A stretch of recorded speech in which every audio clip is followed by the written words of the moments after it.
So what was the reaction like back in the day? People, were they skeptical about your ideas, maybe belittling them a little? Oh, sure. In the very beginning, there was skepticism dominating with regard to our professors and our fellow students. They thought we aim high and we will fail high. And government and private sector representatives were extremely skeptical. Why, when students went to the streets and started to put stones in their hands and lighten fires, why they suddenly would be looking for dialogue. So we had to do some intense effort to convince that this was a serious approach. And then we were able to generate interest, and people said, okay, let's give it a try.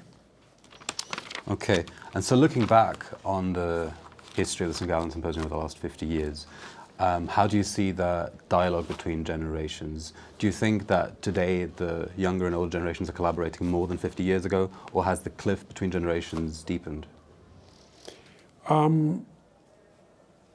First of all, I'm not a time historian who would feel qualified to respond. Number two, where I would feel very comfortable is that there is an ongoing and, if you wish, far more actualized demand for intergenerational dialogue. And if you see it, I think if humanity wants to have a chance to develop and learn without dialogue, this will be an even harder mission than with it.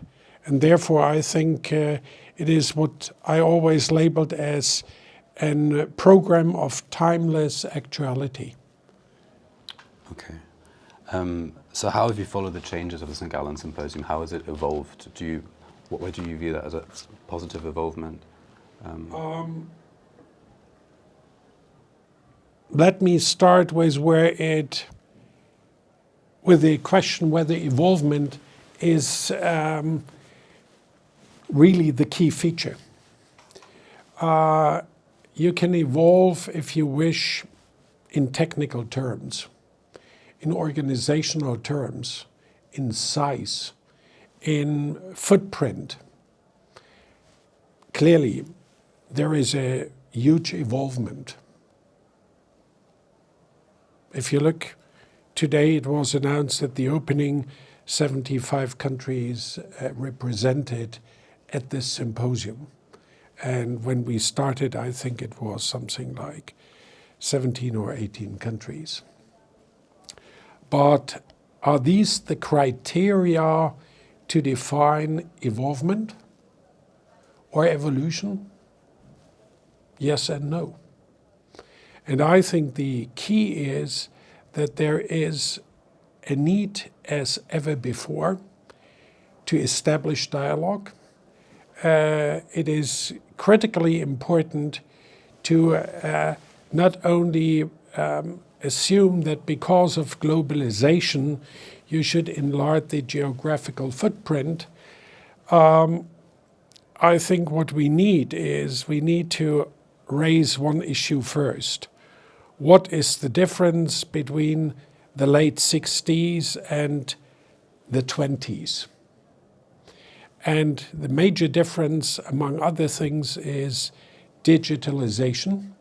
And it is what a British lady journalist from The Economist, Frances Charing-Cross, called and termed as the death of distance.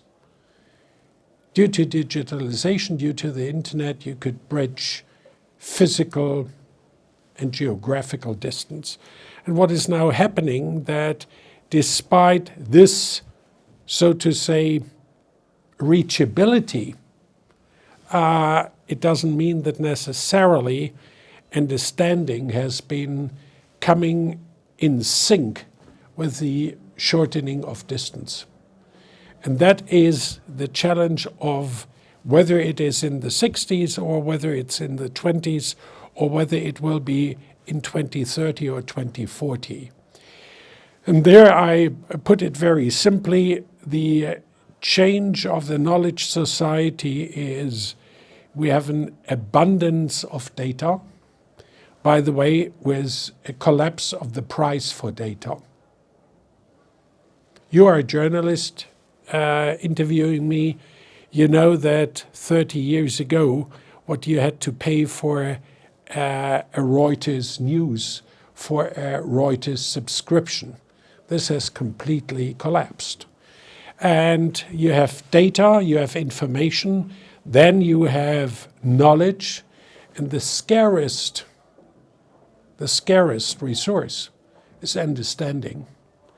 And it will stay or even grow more scarce because understanding is nothing more or less but the putting the dots together, putting text to context.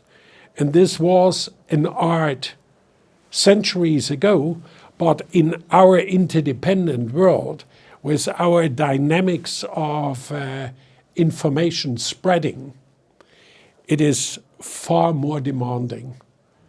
And therefore, I'm pretty confident that the purpose of this symposium, and even more so the idea of this symposium, is going to stay, and it is dependent on each generation taking the torch in the hand and running and doing a serious contribution.